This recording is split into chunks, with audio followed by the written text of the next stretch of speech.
of the most admirable things I like about the way Japanese do media is that at first glance it is a truly meritocratic marketplace of ideas. So long as you have a popular work, there is not a small chance that it will be found and adapted by publishers and make you a star. Better than modern Western industry, where almost everything is just reboots of old properties, am I right? Well, the problem with such a view of Japanese industry is that little asterisk in the popular work and a faulty understanding of the Western media market. New intellectual properties are being made as we speak on the indie market. The problem with the indie market is oversaturation, or in layman's terms, there is so much shit being peddled every day that only the most popular works have the privilege of hogging all the spotlight for a brief moment, forcing other indie developers to start mimicking them in any way they can. And our current anime is a very good example of this. The strongest sage with the weakest crest is a 12-episode fantasy anime whose most innovative and daring decision was to take the first season and cram it into the first episode. Remarkable. We can only hope that other fantasy animes will follow suit, cause boy, my job would be made a lot more easier with such developments and visual storytelling. But okay, let's get serious for a moment. In this world, the power and talents of a mage are determined by the mark on their hands. So our hero masters the first 3 marks and then kills himself to be reincarnated 1,000 years later with the last mark he wants to grind mastery of, and then realizes that his death made all the technology malfunction, sending humans back to Stone Age, as the world has changed, that his current mark is considered weak and stupid until he proves them wrong. In the first episode, we realize that Russia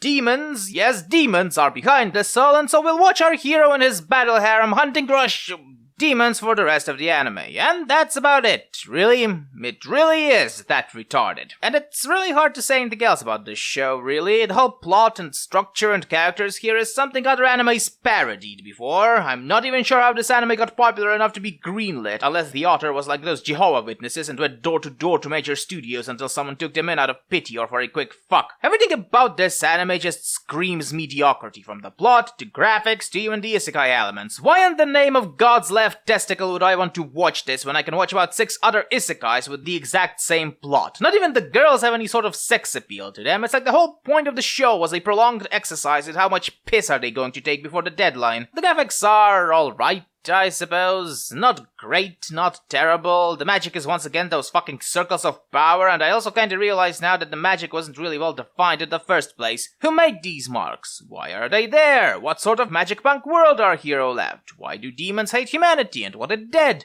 Who knows? Who cares? Definitely not me or the show, apparently. Basically, the whole anime is like the existence of several brands of coke. Pointless and stupid, and exists only because of some ancient fuckery with the law and human greed. Any sort of comparison is pointless, because whatever sort of difference they might have had back in the olden days, these days it's all the same sugary shit that will give you a cheap small sense of satisfaction and an expensive trip to the dentist.